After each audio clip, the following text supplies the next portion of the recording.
أعوذ بالله من الشيطان الرجيم. بسم الله الرحمن الرحيم.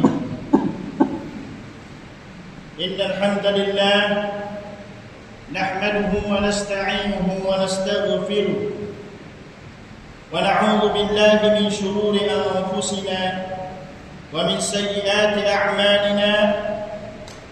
من يهده الله فلا مضل له ومن يضلله فلا هادي له، وأشهد أن لا إله إلا الله وحده لا شريك له، وأشهد أن محمدا عبده ورسوله.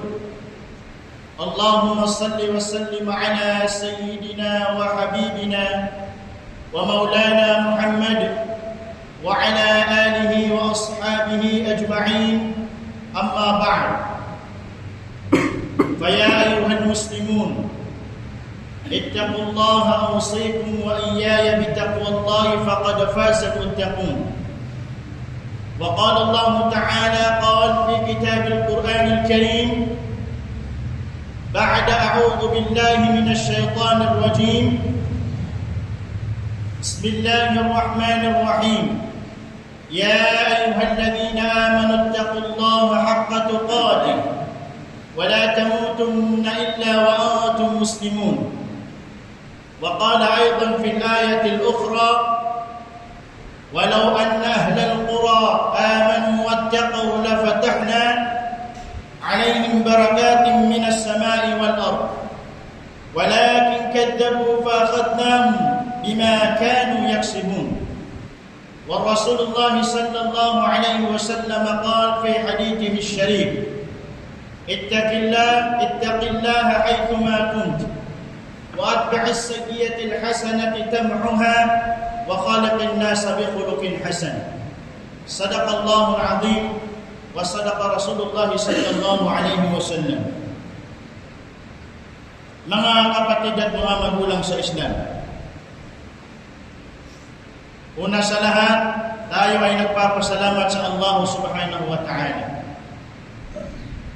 Dahil tayo ay pinili ng Allah subhanahu wa ta'ala upang isagawa natin itong araw na ito. Itong araw na Jum'a ay binanggit ito ng Allah ta'ala sa Quran. May mga ayat at ginawan din ng Allah ta'ala ng isang surah, Suratul Jum'a.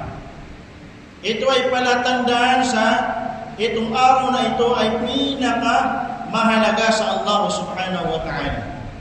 Sabi ng mga ulama, itong araw na ito ay Sayyidul Ayyam, presidente ng mga araw. At nilikha ng Allah subhanahu wa ta'ala ang Adam alayhi salatu wassalam ay sa araw na ito. At tinanggap ng Allah subhanahu wa ta'ala ang lolo natin na Adam alayhi salatu wassalam ay sa araw na ito. Mga kapatid at mga magulang, ang Allah subhanahu wa ta'ala ay siya ang Panginoon ng lahat ng Muslim, lahat ng nilikha. Ang Allah ay nilikha niya ang langit, nilikha ng Allah subhanahu wa ta'ala ang lupa. Lahat ng nakikita natin o hindi natin nakikita, ayan ay lahat nilikha ng Allah subhanahu wa ta'ala. Kung nararamdaman natin o hindi natin nararamdaman, yan ay nilikha ng Allah subhanahu wa ta'ala. Mga kapatid at mga magulang sa Islam, kaya ang Allah subhanahu wa ta'ala ay dapat siya ay magustuhan niya tayo. Dahil pag tayo ay nagustuhan ng Allah ta'ala, ay tayo ay magtatagumpay dito sa mundo na ito, lalo na sa kabilang buwan. At papasokin tayo ng Allah subhanahu wa ta'ala sa paraiso. Ang mga sahaba radiyallahu anhum ay dahil naintindihan nila, natutunan nila ang pagmamahal sa agama, pagmamahal sa Propeta Muhammad sallallahu alaihi wasallam, dahil alam nila na yung Muslim na siya ay nagmamahal sa Propeta Muhammad sallallahu alaihi wasallam at kanyang agama, ay doon din siya mamahalin ng Allah subhanahu wa ta'ala. Kaya yung mga sahaba ay ibinigay nila lahat, binigay nila ang oras nila. Yung karamihan sa oras nila ay binuhos ng mga sahaba radhiyallahu anhum sa agama. Yung karamihan sa mga kayamanan nila ay binuhos ng mga sahaba, ginastos ng mga sahaba sa agama ng Allah subhanahu wa ta'ala. Dahil isa yun sa mga dahilan na tayo ay magugustuhan ng Allah subhanahu wa ta'ala. Pag tayo ay nagustuhan ng Allah subhanahu wa ta'ala, tayo ay magtatagumpay. So dapat ganun din tayo mga kapatid at mga magulang. Gumagawa tayo ng paraan o bigyan natin ng malaking oras ang agama pagsasagawa sa kautusan ng Allah subhanahu wa ta'ala para tayo ay mahalin ng Allah ta'ala. Sa tulad ng pagmamahal ng Allah ta'ala sa mga sahaba. May mga amal na minsan na hindi natin namamalayan na yun ay hindi natin naisasagawa. Dahil sa karamihan ng nakakahadlang sa atin, lalo na sa panahon ngayon, ay naahadlangan tayo ng mga gamit upang hindi natin maisagawa ang mga kagustuhan ng Allah subhanahu wa ta'ala. Tulad ng magandang ugali. Dapat tayo ay ayusin natin yung pagmamahal natin sa mga tao. Tingnan natin yung ugali ng Nabi Muhammad sallallahu alaihi wasallam. Minahal niya yung mga sahaba. Minahal niya yung mga taong mga Muslim kahit hindi pa sahaba. Yan ang propeta na dapat natin sinusunod sa pamamaraan ng pagsasagawa ng agama. Dahil mga kapatid at mga magulang, pag inayos natin yung ugali natin, ay mamahalin tayo ng Allah Ta'ala at mamahalin tayo ng mga tao. Mamahalin tayo ng mga tao. Hindi tulad yung hindi parehas ng mga artista na sila ay minamahal ng mga tao, pero hindi yung tunay na pagmamahal. Yun ay pagmamahal dahil sa sila ay sikat. Nakikita sila sa social media, nakikita sila sa mga video, kaya yung mga fans nila, buong akala ng mga artista ay sila ay mahal na mahal ng mga fans nila. Hindi. Ang tunay na pagmamahal ay yung hindi ka iiwan kahit saan ka man mapunta ay mamahalin ka ng mga tao. Kahit hindi ka kilala. Dahil binigyan ng Allah Ta'ala yung mga tao, binigyan ng Allah Ta'ala yung puso ng mga tao para mahalin ka. Mga kapatid at mga magulang. Nung sa panahon ni Hadrat Zain al-Abidin, na si Hadrat Zain al-Abidin ay isa yan sa mga apo ng Hadrat Ali radiyallahu anhu. Nung siya ay nag-hajj o nag-umrah, sila ay nagtawaf. Ngunit may isang malaking pamilya doon na anak ng presidente sa panahon na yun. Anak ng presidente. So alam natin kung gaano re-respetuin yung anak ng presidente. Kaya yung anak ng presidente, nagtatawag din siya. At ganun din ang Hadrat Zain al-Abidin, nagtatawag din siya. Nung pupunta yung anak ng presidente ay may mga guard siya, marami siyang mga bodyguard. Nung siya ay papunta na sa Hajarul Aswad, dahil siya ay papunta doon sa Blackstone, sinabi ng mga tauhan niya, sinabi ng kanyang mga tauhan na, kumbaga, na umalis kayo sa, pumunta kayo sa kilid dahil dadaan yung anak ng presidente o anak ng king. Pero, yung mga tao, hindi sila umalis doon sa tinatayuan nila. Kaya nabigla yung mga bodyguard ng anak ng king. Nabigla sila. Pero nung si Zain al-Abidin ay dadaan siya dahil pupunta siya sa Hajar al-Aswad, kaya yung mga tao, walang nagsalita na sabi nila, padaanin niyo si Maulana Hadrat Zain al-Abidin. Walang ni isang taong nagsalita. Pero, yung mga tao mismo ang umalis doon sa dadaanan ng Hadrat Zain al-Abidin para siya ay makapunta sa Blackstone, para siya ay makapunta sa Hajar al-Aswad. Kaya nabigla yung mga tao, pinagtatanong nila, sino ba yan? Sino ba yan? Sino ba yung tao na yan? Na mas minahal siya ng maraming tao kaysa anak ng presidente, kaysa anak ng king.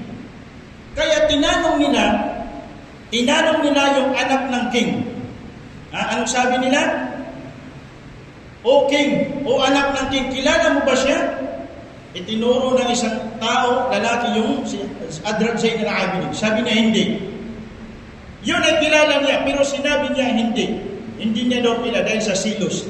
Dahil nasa kanya yung silos, pagsisilos kay Maulana Zain al-Abidin, kaya sinabi niya na hindi raw niya kilala. Pero may isang tao na binigyan ng Allah subhanahu wa ta'ala ng magandang isipan na siya ay nagsalita. Sabi niya, o anak ng king, ikaw ay nagsisinungaling. Alam ko na alam mo siya.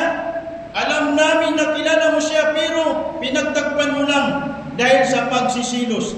Kahit gaano pa yung pagsisilos mo sa kanya, alam ng maraming tao na siya ay mabait. Alam ng maraming tao na siya ay mahal ng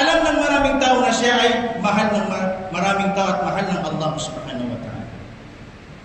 Kaya yun, nabigla yung guard ng king, anak ng king. Sa madaling salita, mga kapatid at mga magulang, hinanap nila kung ano ba talaga ang gawain mabuti ni Hadrat Maulana Zain al-Abidin.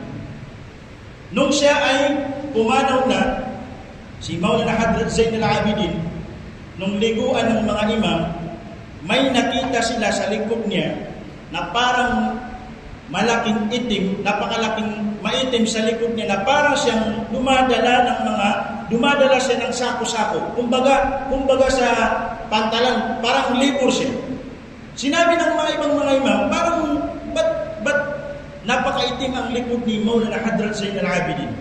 Para siyang dumadala ng mga bibigat na dalain. Kaya yun, mga kapatid at mga magulang, itinuloy nila yung pagligo kay Maulana Hadrat Zain al-Abidin. Nung siya ay inilibing na, nabigla yung mga pobre. Yung karamihan sa mga pobre sa lugar na yun, nabigla sila dahil nawala yung nagbibigay sa kanila ng pagkain. Nagbibigay sa kanila ng pagkain. Naisip ng maraming tao na mga pobre, mga miskin, sabi nila, ba't nung simula nung pumanaw si Maulana Zain al-Abidin, ay nawala yung nagbibigay ng sadaka.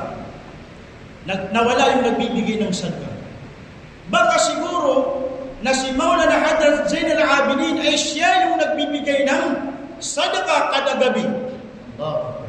Alam ba natin mga kapatid at mga magulang? Sabi ng mga ulama, yung itim na nakita ng mga imam sa likod ni Maulana Hadrat Zain al-Abidin ay totoong-totoo na siya ay dumadala ng mabibigat. Dahil ang history sa kanya ay kada gabi ay 100 house. 100 na bahay na binibigyan niya ng pagkain na sako-sako.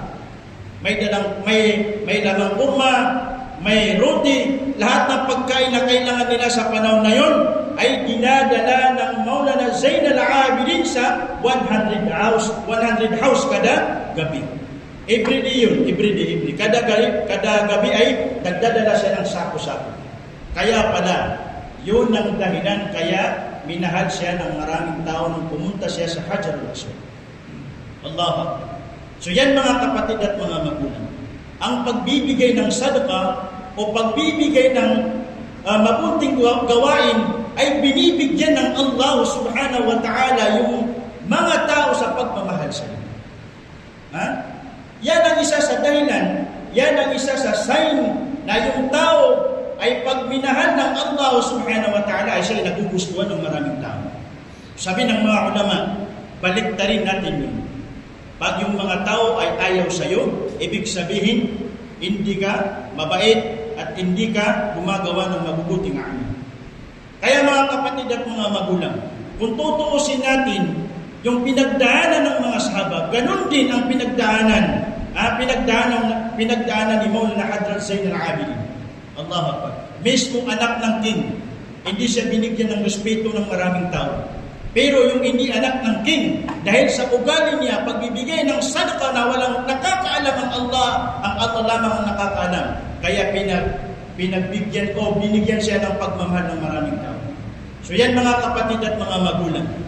Tayong mga Muslim ay dapat natin pagtriningan, pag-aralan na sana gumaling sana ay mapasa atin yung mabuting ugali. Kaya sabi ng Nabi sallallahu alaihi wasallam, ittaqillaha haythuma kuntum. Matakot kayo sa Allah subhanahu wa ta'ala kahit saan man kayo mapunta.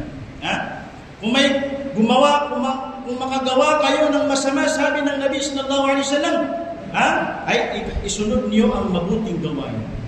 Wa khaliqin nasa bi khuluqin hasan, at kayo ay mag-ugali sa mga tao na ugali na mabuti. Kaya mga kapatid at mga magulang sa Islam, kaya inihiling natin sa Allah subhanahu wa ta'ala na tayo ay maging totoong Muslim. Lalo na sa panahon ngayon, maraming mga tao na buong akala niya ay siya ay Muslim. Pero sa paningin ng Allah subhanahu wa ta'ala ay hindi siya Muslim. Kaya sabi ng Allah ta'ala, wala tamutunna illa wa antum muslimun. Sana sabi ng Allah ta'ala, huwag kayong mamatay na hindi kayo mga Muslim. Kaya hilingin natin sa Allah subhanahu wa ta'ala na sana ay may sagawa natin yung lahat ng kautusan ng Allah subhanahu wa ta'ala sa pamamaraan ng Nabi Muhammad sallallahu alaihi wasallam. Barakallahu li wa lakum fil Qur'anil azim wa nafa'ani wa iyyakum bima fihi min al-ayati wadh-dhikril hakim wa taqabbal minni wa minkum tilawatahu innahu huwas samiul alim. Aqulu qawli hadha wa astaghfirullah al-azim li wa lakum wa lisa'iril muslimina wal muslimat fastaghfiru innahu huwal ghafurur rahim.